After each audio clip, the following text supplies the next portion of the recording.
تحية للحضور الكريم.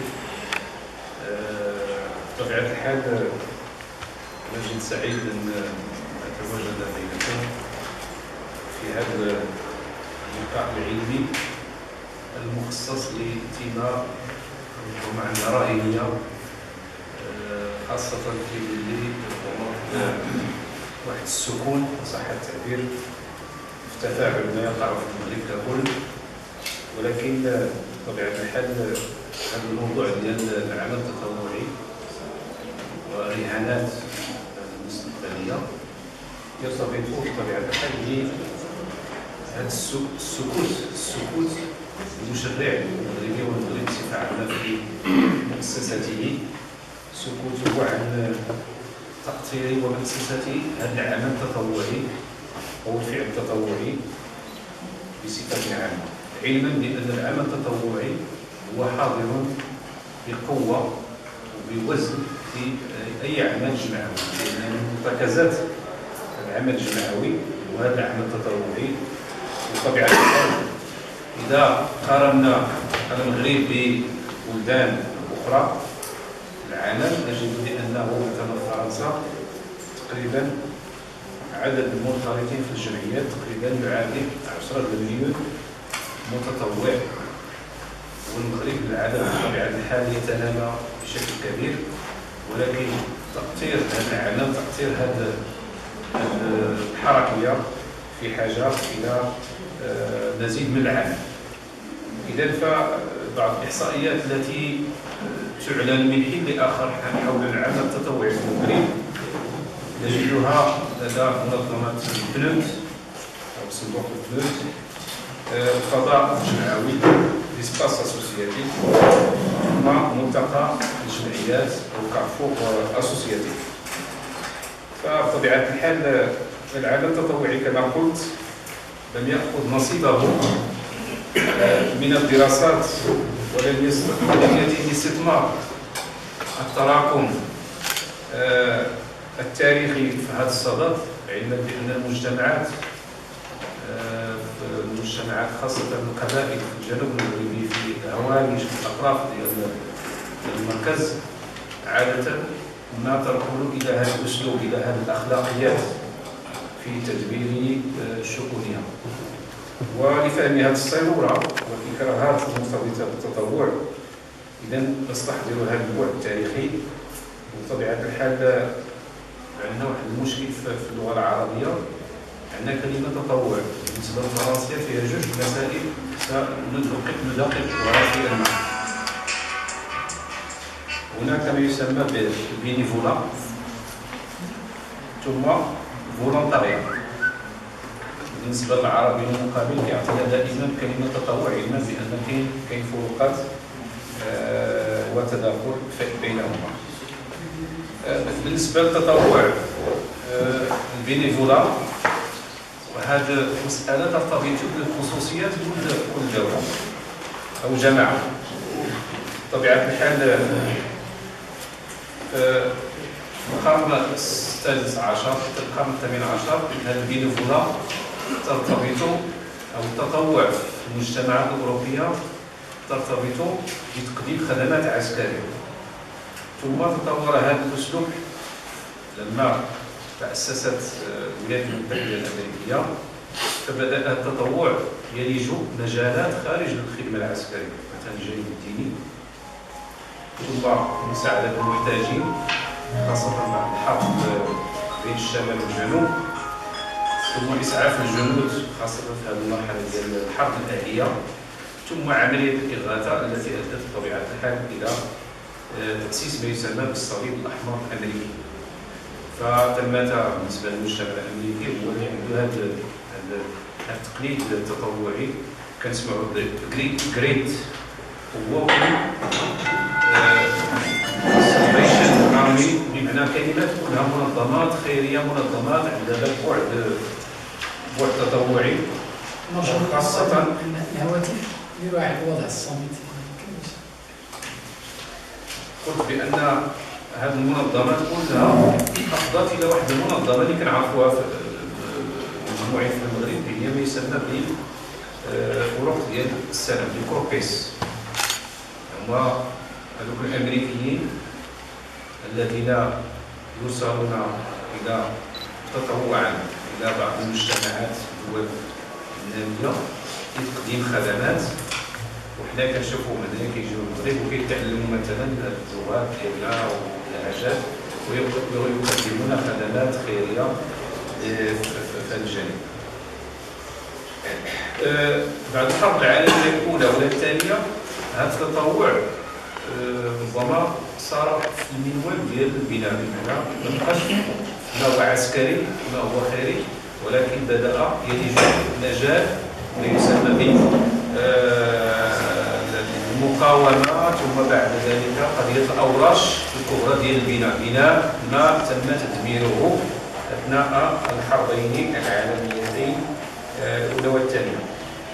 بالنسبه للمغرب التطوع هي قيمة متجذرة في تراثنا والخبرات الجماعية التي ربما نسمع عنها والتي قرأنا عنها مجموعة من القبائل المغربية، والتركيبة كذلك الاجتماعية للقبائل كانت مجال ربما اشتغال هذا النوسيون هذا المبدأ ديال التطوع. وغادي نشوف هذا الشيء. وطبيعة الحال لم يلج هذا المجال التطوع مجال الجمعيات إلا في ستينات القرن الماضي، يعني في الستينات على بدأت الجمعيات تأسس وتلج هذا المجال التطوع، خاصة في مجال ديال التعليم، مجال تمدرس الفتاة، مجال المرأة، مجال الأمومة إلى غير ذلك. وهناك بعض الباحثين من ينظر إلى هذه المسألة ديال التطوع اللي قلنا بأنه يشتغل في مجال ديال القبيلة والمجال القبائل، كيسميوه بالتطوع الوحشي بينيفولا سوفاج، ولكن غير نشرحوا بأنه تطوع أكثر تنورا مما نشاهده الآن. وأكبر ربما مظهر من مظاهر التطوع بعد الاستقلال وهو هذه طريق الوحده اللي شارك فيها تقريبا 12000 ديال البشر. اذا قبل ما نمشيو لهذه التجليات هذا التطوع في البنيه القبليه السوسيه بالخصوص، نحاول نشرحوا هذه المساله كما كيشرحوها الفرق بين بينيفولا والفولونتاريا. بطبيعة الحال ما ندخلوش في الدلالة الإتيمولوجية للكلمة النجاح كذا إلى آخره، ولكن بطبيعة الحال البينيفولا كيقولوا c'est une personne qui fait quelque chose sans obligation et gratuitement. بمعنى الإنسان الذي يقوم بشيء ما بدون أي قيود ولا أي ضغط بمجانية. بمعنى هنا كتجلى الرغبة الشخصية ثم الإرادة الشخصية ثم الإنسان كيلقى راحته في هذا العالم.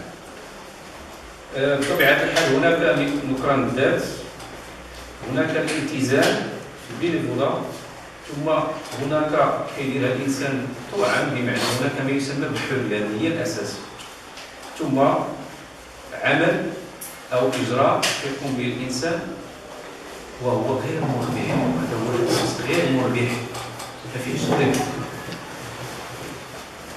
وهذا العمل الذي يقوم به بطبيعة الحال كيكون لفائدته النفسية ولفائدة الشخص. هذا البينيفولا أو التطوع عالميا، هناك واحد الإعلان عالمي المرتبط بالتطوع في 2001 يسمى بإعلان أمستردام بمناسبة السنة الدولية للتطوع المنظم من طرف الأمم المتحدة. وهذا هو الشعار الذي اختير آنذاك 2001، وهو نحن شعوب لدينا القدرة على تغيير العالم. 1983 البرلمان الأوروبي حدد خصائص ترتبط بالعمل التطوعي يمكنها أن تكون مجالا للاستئناس بالنسبة للدول الأخرى. كيحددها البرلمان الأوروبي هذه المسألة ديال لانسيون ديال البينيفولا التطوع. أولا عمل اختياري، ولا بد أن ترتبط بضرورة اجتماعية، بمعنى إما تهتم بالطفل، إما بالتعليم، إما بالبيئة، نمط العيش إلى غير ذلك، غير مؤدى عن ما يقدمه المتطوع، ومكمل لما تقوم به المؤسسات الأخرى ما يسمى بالسلطات البوفوار بيبليك، السلطات العمومية. ثم أن البينيفولا لابد لها من بنية تحتية للاشتغال.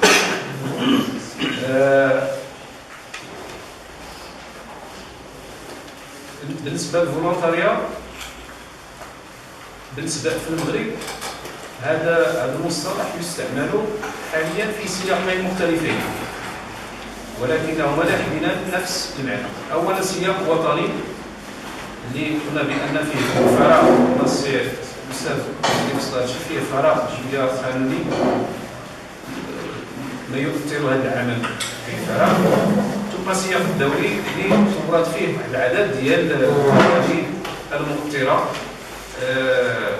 في التعريف المعتاد للمصطلح الفولونتاريا، تتوقع بين البينيفولا والسالاريا، بمعنى هذا الفولونتاريا أكثر شوية سمو وتطور من البينيفولا، وتقترب من السالاريا، بمعنى تقترب من المسألة ديال الأجر، ولكن ليس خاضعا لقواعد مدونة الشغل. هذه المسألة ديال الفولونتاريا غير خاضعة لقواعد مدونة الشغل. إذا من الشروط ديال الفولونتاريا يمكن نعرفوها بالإرادية ولا شي حاجة، لأن فيها لا فولونتي، فيها المنفعة العامة، عمل مجاني غير مؤدى عنه، ولكن فيها مسألة ديال التعويضات للناس التي ربما فيها المصاريف ديال الناس اللي كيشتغلوا، إلا ما كاينش مادي يكون معنوي. ثم التزام مرسم بعقد لمدة محدودة. بالنسبة للبينيفولا أو التطوع ما فيه ولو عقد، ما فيهش عقد، هنايا لا بد من عقد. ثم مؤطر بإطار قانوني إلى غير ذلك. إذا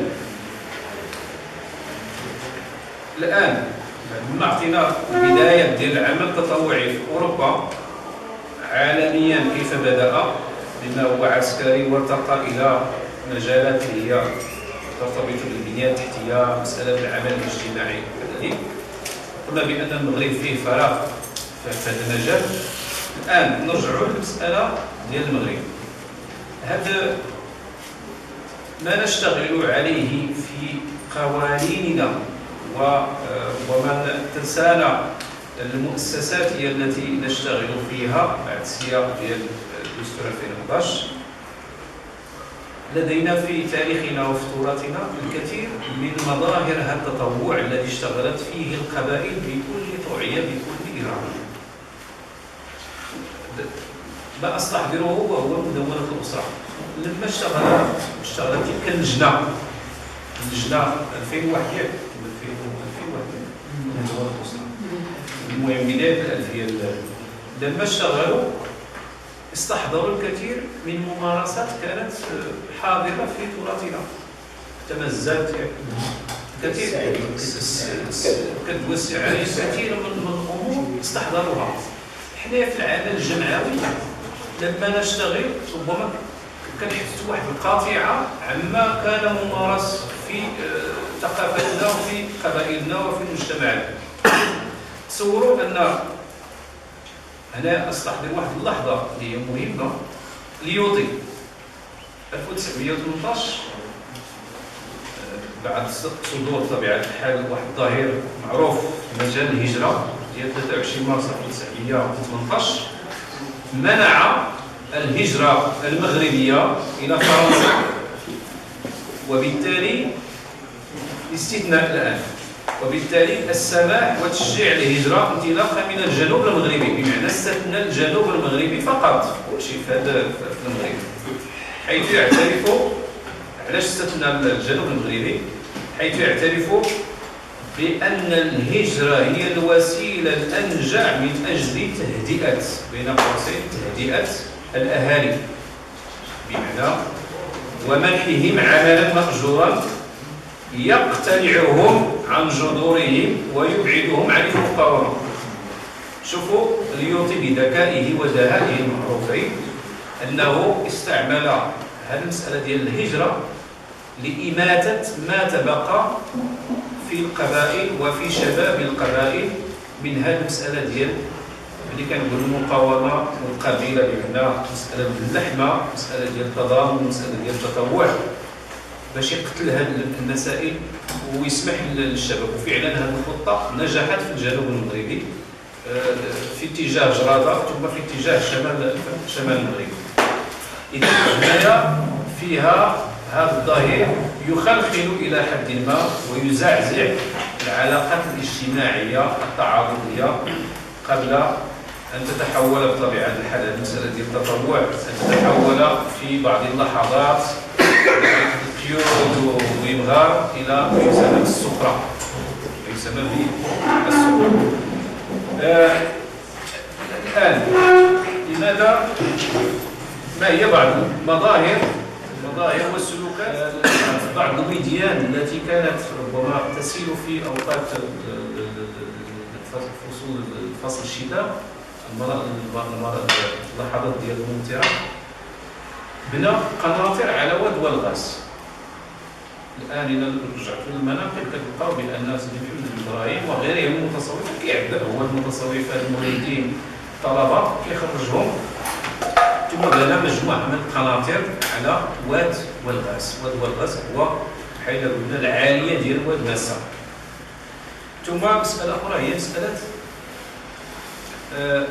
التطوع والوازع الديني، لأن المغرب قبل 1830 ما يمكنش نهضروا على ما يسمى بالمواطنة والوطنية، لأن الناس ما كيحسوش بأنه ينتمون إلى مجال جغرافي يسمى بالمغرب. ملي كيمشي يعاضد أخيه في الشمال في تطوان العريش ضد الإسبان ضد البرتغاليين، يعاضده من باب الدفاع عن دار الإسلام فقط. ما عندناش الحدود كذا. الحدود اللي عندنا هي الحدود ديال التقبيض، الكركور فلاني أو هنايا كذا آخره. الوازع الديني والتطوع تتجلى في مسألة أن محمد بن إبراهيم التمناتي خرج بمريديه وطلبة سوس لمعارضة السلطان ديال آنذاك السعدي، ماشي السعدي، نعم السعدي، في استرجاع المسألة ديال البريجة. بمعنى أن هذا النصيون ديال مسألة الوازع الديني كيف يشتغل حتى في هذا النصيون ديال التطوع. مسألة ديال التطوع والمقاومة، هاد الناس اللي كيخرجوا للدفاع عن مجالهم، مثلا في سوس هنا مع الحمية الجهادية مع أحمد مع الشيخ المدني، ثم أحمد الهبام مربي ربو القبائل الأخرى ديال الأطلس الصغير وضع عمران من إلى آخره. الناس كيخرجوا لأنه متعودين على هذا المظهر اللي هو التطوع في كل شيء، من المأكل ديالو حتى الدفاع عن المجال القبلي والمجال الفضاء بصفة عامة. إذا ما أريد أن أقول وهو أن هذا المجال ديال التطوع والعمل التطوعي في حاجة إلى مزيد من الجهد ومزيد من الإنارة حتى نصل إلى مستويات ربما تمكن من ضمان الاستدامة، لأن عندنا لدينا الكثير مما نرجع إليه في ثقافتنا وتراثنا، ولكن للأسف لما نقتر عالمنا دائما نقتر بأدبيات مزيانة عالمية، ولكن خاصنا نحترموا ونستحضر بعض الخصوصيات التراثية. بالنسبة للإكراهات، ربما الإخوان السي سعيد يقول على الإكراهات والمشاكل، كاين هذه الدينامية إعلان الرباط من أجل حركة جمعوية قوية مستقلة في واحد العنوان حول رؤية هذه الجمعيات كلها اللي كتبت هذا الإعلان حول العمل التطوعي في أشياء كثيرة مهمة جدا. ربما نعطي السي سعيد وشكرا لكم.